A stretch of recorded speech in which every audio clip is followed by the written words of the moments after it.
Welcome to the Slop Farm. Enjoy the video. You begin by getting the essentials done fast.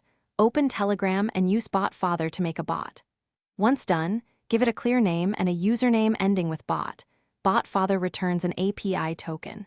You must copy that token immediately and store it securely because you will use it in the next steps. Make sure your account is verified so webhooks and API calls work. This first action creates the identity and credentials the bot requires to operate. Now you connect logic to the token and choose how the bot communicates. If you pick webhook, set up an HTTPS endpoint and register it with set webhook. If you pick long polling, run your script that calls get updates repeatedly. Once chosen, implement command handlers and responses and register commands in BotFather so users see them. Then deploy your code or link a no-code service using the API token and test interactions in a private chat to confirm commands and replies behave as expected. Finish by tightening permissions and monitoring operation.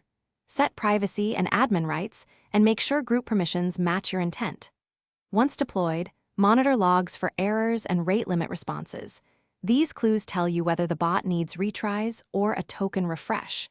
If something breaks, reissue the API token, confirm your webhook URL and HTTPS certificate, and verify ports are open. Make sure to test after each change so you can isolate issues quickly and restore service without guessing. Thanks for watching. Consider subscribing if we helped you today.